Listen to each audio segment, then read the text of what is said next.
Mobile phone کے بیجا استعمال نے ہماری زندگیوں پہ کیا اثر ڈالا ہے؟ جہاں اس موبائل فون نے بہت سے فائدے دیے، پوری دنیا کو گلوبل ولیج بنا دیا، لوگوں کو آپس میں کنیکٹ کر دیا، لیکن وہیں ہماری جنریشن کا جو بڑا نقصان ہوا، ہماری زندگی میں سوشل ایکسپوجر آ گیا۔ وہ حقیقتیں، وہ چیزیں ہم پر آشکار ہوگی جن کا ہمیں علم نہ ہوتا تو زیادہ اچھا تھا، یعنی علم نافع نہ ٹھہرا ہمارے لیے۔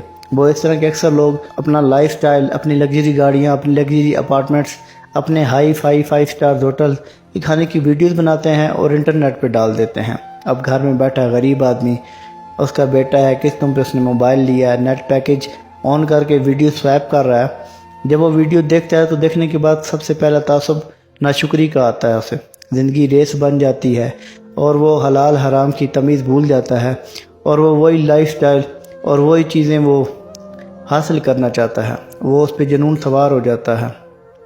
آپ دیکھ لیں ہمارے ڈراموں میں، آپ دیکھ لیں اس کے ساتھ ایکسپوجر کیا آتا ہے۔ انہوں نے اگر کسی کو غریب شو کرنا ہونا تو اس کے سر پہ دوپٹہ دے دیتے ہیں اور بڑی نفاست کے ساتھ دکھاتے ہیں لڑکی کو۔ جس نے پردے کی حالت میں ہو تو کہیں گے یہ بہت غریب ہے، اور جس نے ماڈرن ڈریسنگ کی ہوتی ہے اسے کہیں گے یہ امیر زادی ہے۔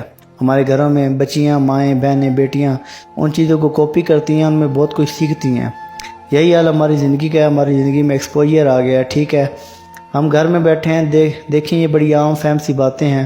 ہم یوں سمجھ لیں کہ ایک بیٹھک میں بیٹھے ہیں اور آپس میں ایک دوسرے کے ساتھ شیئر کر رہے ہیں۔ ہمارے یہاں ایکسٹرا میریٹل افیئر کا رواج عروج پکڑ چکا ہے۔ اس کی ایک وجہ یہ بھی ہے کہ ہم انٹرنیٹ پہ روزمرہ نت نئے چہرے دیکھتے ہیں، خوبصورتی دیکھتے ہیں، اور وہ خوبصورتیاں عملی زندگی میں نکارہ ہیں۔ اپنے مارننگ شوز اٹھا کر دیکھ لیں، ان میں جو خواتین ہیں پرسنل لائف میں وہ ان کو ڈیورس ہے، ہم کسی کی نجی زندگی کو ڈسکس نہیں کر رہے، لیکن وہ لوگ ہمیں اچھی زندگی گزارنے اور اچھا گھرانہ چلانے کے مشورے دے رہے ہوتے ہیں، لیکن ان کی خوبصورتیوں کو دیکھ کر ہمارے نوجوان متاثر ہوتے چلے جاتے ہیں، ڈیمانڈز بڑھتی جاتی ہے۔ اپنی بیوی تو اچھی نہیں لگے گی کیونکہ اس نے بچوں کو بھی سنبھالنا ہے، گھر بھی چلانا ہے، گھر کے معاملات دیکھنے ہیں، وہ خود کو مینٹین نہیں کر پاتی۔ گو کہ حکم ہے، شریعت بھی کہتی ہے کہ وہ تیار ہو، لیکن فرصت نہیں ملتی۔ تو اب ہماری زندگیوں جو ایکسپوجر آیا اس نے ہماری زندگیوں کا سکون ناشکریوں میں بدل دیا، ہم بہت ناشکرے ہو گئے ہیں۔ یہ میری دانستی ہے، آپ کا پوائنٹ آف ویو ڈیفرنٹ ہو سکتا ہے۔ اپنا بہت سا خیال رکھیے، سلام پہنچے۔